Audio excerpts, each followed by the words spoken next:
Muy buenas a todas aquellas personas que se tomen un momento para escucharme. Soy el profesor Rafael Angulo y en esta oportunidad les vengo a desarrollar el tema sobre la psicología individual de Alfred Adler. Sin más preámbulo, comencemos. Antes de empezar a explicar la teoría de Alfred Adler, me parece oportuno recordarles la importancia de estudiar la biografía de los autores antes de profundizar en lo que es su teoría, puesto que muchas veces vamos a poder ver aspectos significativos de su biografía que ellos resaltaron en su teoría, y de esa manera nos ayudará a comprender mejor su enfoque de la personalidad. Acá en las diapositivas, ustedes cuando estén allí, ustedes le pueden dar clic a este logo de YouTube y les redireccionará a un video que habla un poco de la biografía de Alfred Adler. Al igual que en los distintos libros de la personalidad que les he compartido, desarrollan un poco su historia de vida. Les recomiendo tomarse un tiempo para leerla. Y para empezar con este enfoque, también me parece oportuno tomar una frase que se encuentra en el libro de Chuli Chul de Adler, que dice, el objetivo del alma humana es la conquista, la perfección, la seguridad y la superioridad. Todo niño afronta tantos obstáculos en la vida que ninguno crece sin luchar por alguna forma de significación. O sea, luchar por la manera de darle significados a su vida. Esta frase me parece que resume de manera corta y precisa un poco el enfoque o la esencia del enfoque de Alfred Adler. Cuando estudiamos los escritos de Adler, podemos ver que él logró explicar la naturaleza compleja y profunda de la personalidad por medio de una teoría sencilla. Su teoría es bastante fácil de comprender, evitando en ella explicar la personalidad por medio de los instintos o los conflictos de la dinámica mental. Y también descartó cualquier explicación que la personalidad estuviera determinada por factores biológicos o por las primeras experiencias en la infancia.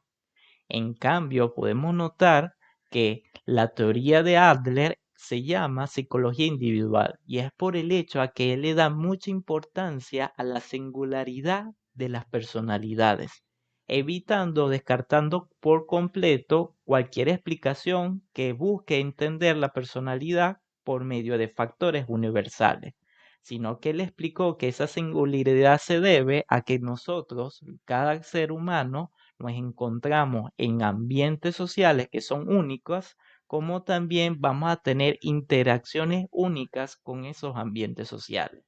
De esa forma se desarrollan personalidades completamente diferentes. También vamos a poder ver que Adler en su teoría destaca el hecho de que nosotros nacemos con cuerpos que son débiles y frágiles. Eso nos hace que experimentemos sentimientos de inferioridad y nos motiva a depender de los demás. No obstante, esos sentimientos de unidad son la pieza fundamental para poder comprender el desarrollo de la personalidad y la salud mental. Ahora bien, la teoría de la personalidad de Alfred Adler se puede resumir en 6 premisas fundamentales. 1. La única fuerza dinámica es la lucha por el éxito o superioridad. 2. Las percepciones subjetivas moldean el comportamiento y la personalidad. 3. La personalidad forma una unidad y es coherente consigo misma. 4. El valor de la actividad humana se evalúa desde la perspectiva del interés social. 5. La personalidad evoluciona hasta convertirse en el estilo de vida. Y 6. El estilo de vida es determinado por la capacidad creativa. Aquí podemos notar cómo el enfoque de la personalidad de Adler tiene una perspectiva positiva del ser humano, como también es pieza fundamental el interés social, que viene siendo el sentimiento que nos une con el género humano. Ahora bien, todas estas premisas fundamentales que acabo de leer se irán desarrollando en cada uno de los videos de Alfred Adler. Diferencias entre Freud y Adler. Y para poder comprender de mejor manera la teoría de Adler nos ayudará a ver la diferencia que guarda esta con lo propuesto por Freud. y uno de ellos viene siendo la motivación. Para Freud, la motivación surge principalmente de los instintos sexuales y agresivos, mientras que para Adler la motivación está principalmente influenciada por ese deseo de la persona por superarse en base a ese sentimiento de inferioridad, como también factores sociales. Por otra parte, Freud era más determinista, en el sentido de que nosotros no tenemos capacidad de poder crear o modificar nuestra personalidad. En cambio, Adler nos hablaba de que nosotros sí tenemos cierta responsabilidad para poder ser aquello que deseamos ser. O sea, tenemos capacidad para poder construir nuestra personalidad. Otra principal diferencia viene siendo el hecho de que Freud le daba mucho más importancia al pasado como causa de nuestro comportamiento presente. No obstante, Adler decía que era el futuro, las ideas que nosotros tenemos, las ideas, creencias, pensamientos que nosotros tenemos en relación al futuro es lo que determina nuestro comportamiento presente. Finalmente está el tema del inconsciente y consciente. Para Freud le daba mucho más importancia al inconsciente. Nuestra conducta, la razón principal de ella, actual y presente, viene siendo el inconsciente. Nosotros no sabemos por qué actuamos del todo de una manera en específica. Mientras que para Adler, nuestra conciencia puede ser capaz de poder entender las razones de nuestro comportamiento actual. Otro punto de diferencia entre la teoría de Freud y Adler viene siendo el tema de la protesta masculina. Y es que si recordamos un poco la teoría de Freud, podemos ver que él mostró una clara diferencia en lo psicológico entre hombres y mujeres. Esto es debido a que su teoría se basaba principalmente en lo biológico, y es obvio que hombres y mujeres biológicamente son diferentes. Pero para Adler, en lo psicológico, hombres y mujeres son bastante semejantes, y que no es natural una sociedad dominada por los hombres, sino que eso es debido más bien a la historia y a la cultura que promueve esa falsa creencia de que los hombres son superiores de las mujeres. Y eso es lo que consideraba Adler como protesta masculina, esa falsa creencia de creerse los hombres superior a las mujeres. Origen de la protesta masculina. Y es que en muchas sociedades podemos evidenciar cómo se le enseña tanto a hombres como a mujeres que el hecho de ser mujer es inferior al hecho de ser hombre, o sea, ser hombre es mucho mejor. Y eso lo podemos ver con la crianza. Se le educa a los niños a buscar ganar, competir o alcanzar posiciones en cúspide, mientras que a las mujeres se le enseña todo lo contrario.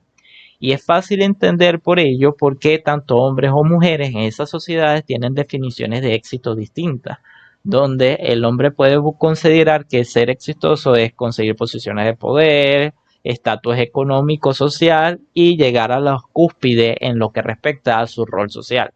En cambio, la mujer simplemente ser pasiva y aceptar lo que le indica su pareja. Ante este hecho, las mujeres han obtenido tres tipos de actitudes distintas. Una de ellas viene siendo rebelarse, rebelarse ante esa falsa creencia que les enseñan que los hombres sean superiores a ellas y por ello suelen tener una actitud de ser más asertiva y competitiva. Otras son pasivas y buscan adaptarse a esas creencias y exigencias sociales que esperan de su rol. En cambio, otras simplemente se resignan y aceptan el hecho de que los hombres sean superiores a ellas. Pero eso es falso, puesto que lo que promueve esa falsa creencia viene siendo la cultura. Pero a ciencia cierta y objetivamente, hombres y mujeres son completamente iguales en lo psicológico o bastante semejantes. Ambos tienen las capacidades para poder alcanzar los objetivos que se proponen. A lo largo de su vida, Freud se hizo las siguientes afirmaciones. La anatomía es destino. Con ello quería decir que dependiendo del sexo que tú nazcas, vas a tener una particular dinámica mental. También siempre pensó que la mujer era un continente oscuro para la psicología. E incluso para el final de su vida se le hacía todavía la pregunta ¿qué quieren las mujeres? Nunca lo logró responder. Para Adler, eso es indicativo de una persona con una elevada protesta masculina. Y en diferencia a ello, Adler pensaba que Los hombres y las mujeres, al tener las mismas necesidades fisiológicas y psicológicas, pueden al final desear lo mismo, como también plantearse los mismos objetivos. Esta diferencia entre estos dos autores la podemos ver también con las mujeres con quienes se casaron. Freud se casó con Martha Bernard Freud, quien fue una mujer que se limitó a ser ama de casa, a cuidar de sus hijos y a atender a su esposo. Nunca se le interesó en entrometerse o conocer la profesión de su marido. En cambio, Adler se casó con Raisa Stein Adler, una persona que estaba completamente aborrecida de ese rol tradicional de las mujeres. Y en cambio fue una activista política, especialmente en favor del derecho de la mujer en la sociedad. Por otra parte, es importante señalar cómo Adler entendía el inconsciente. Y para Adler, el inconsciente es esa parte del objetivo que el individuo no formula claramente ni entiende completamente. Con esta definición del inconsciente, Adler logra mostrar que el consciente y el inconsciente son un sistema unificado que trabaja en conjunto. Y de esa manera evitó esas definiciones que buscaba componer en contradicción o contraponer en manera de conflicto el consciente con el inconsciente. Adler más bien decía que sí, existen ciertas ideas o razones de la conducta que el individuo no conoce de su personalidad, pero a medida que se va conociendo, estas ideas y razones van formando parte del consciente. Una pregunta importante a tomarse en cuenta viene siendo por qué el desconocimiento de sus aportes, de los aportes de Adler. Y a pesar de que Adler influenció en muchos teóricos posteriores a él, tales como Harry Stahl Sullivan, Abraham Maslow, Karen Horney, Carl Rogers y Albert Ellis, sus ideas o su nombre es mucho menos conocido que el de Freud y el de Carl Jung. Y esto se debe a tres razones principales. Una de ellas viene siendo a que Adler no creó una organización sólida que lograra seguir desarrollando sus ideas y promoviéndolas en el mundo. Otra razón viene siendo a que Adler no tenía un talento para escribir.